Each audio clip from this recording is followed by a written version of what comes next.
Evo nas u trećem isječku mojih malih skečeva. Iako Rocky 1, 2, 3 i tako. Sylvester Stallone je. Šala mala.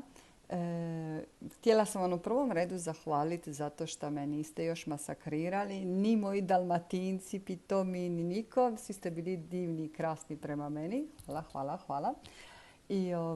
I baš se veselim ovim našim trenucima. A u prvom redu želim svih podsjetiti upravo na to da ovo sve što radim je čisto da malo podignemo vibraciju naših života i ove situacije koje svi živimo. Jel tako? Znači, čisto ništa, nije jedna sekvenca svega ovoga nije da bi se traumatizirali, iako tretiramo ozbiljne teme, jel? Ali čisto da nam bude lijepo, da nam bude zabavno. Ako imate i kakva pitanja, uvijek mi možete u inbox postaviti pitanje ozbiljnije i sve što vas zanima, pitanja pod pitanja, ako nešto niste razumjeli, tako drage volje ću uskočiti. Ispričavam se, razumjeli.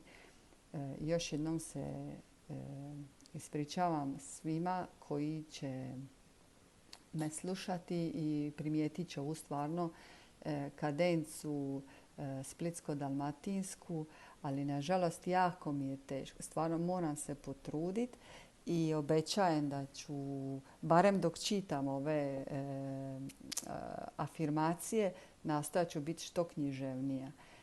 Ja se volim malo šaliti, u duhu mi je taj dalmatinski način izražavanja. Nadam se da vas neće baš to toliko ometati u ovim inicijalnim fazama ovih mojih videa. Druga stvar, danas argument koji tretiram je ljubav. Znači ona druga patata bolente, kako bi rekli na talijanski, odnosno vrući kumpir, jer od svih elemenata koje poznajemo u životu ljudi su najčešće zabrinuti za zdravlje, za lovu, za novac i za ljubav. Htjela bih samo malo pojasniti ovaj koncept ljubavi.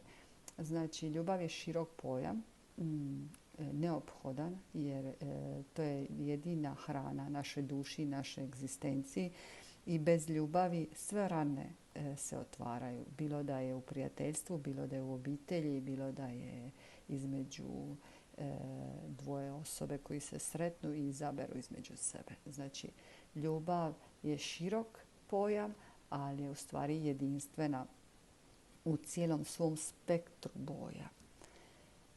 Drugu stvar koju želim naglasiti, i to ne proizlazi od mene, znači nego proizlazi iz svih učenja bilo kojeg štiva, neovisno o religiji, o bilo čemu, znači bilo koji instrument koji mi želimo koristiti. Kad se priča o ljubavi, priča se u stvari o ljubavi prema samome sebi. Ja uvijek napominjem čak i izreku iz Biblije, znači da i Bog kaže voli druge kao samog sebe. Znači ne smijemo zaboraviti ono kao samog sebe, jer s tim potencira u principu upravo značenje ljubavi. Niko ne može nikog drugog voliti dok nije spreman voljeti u prvom redu sebe. Znači, koliko si spreman dati sebi, možeš dati drugima. Eto, to bi bio mala premisa u inicijaciju ovog teksta. Želim vam ugodno slušanje i puno ljubavi. Je li može? Ovako, znači. Zeznila sam se. Čekajte.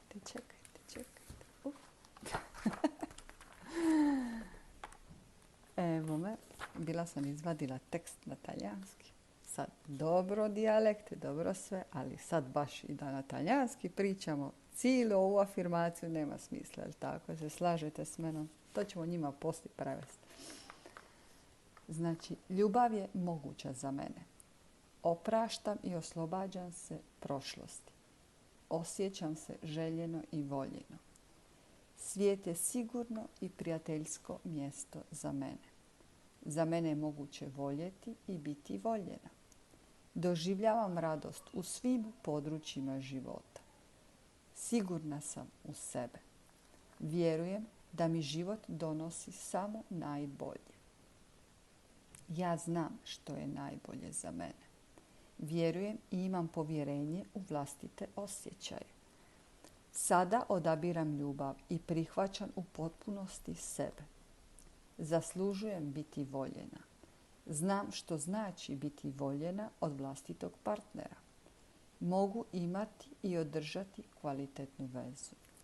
Prihvaćam kompatibilnog muškarca. Moje emocije su zdrave i zato živim zdrav odnos. Imam vjeru i povjerenje u druge i drugi u mene. Živim bez straha za budućnost. Oslobađam se svih trauma iz prošlosti. Voljena sam i volim. Ljubav je dar samim mojim rođenjem. Ljubav zaslužujem. Eto, hvala vam. Bilo je kratko, jednostavno i simpatično. Oprostite, ovako, znači, nisam u mogućnosti da vam savjetujem neki veliki broj knjiga, baš isključivo tako za ljubav, ali od Louise Hay Voli samoga sebe,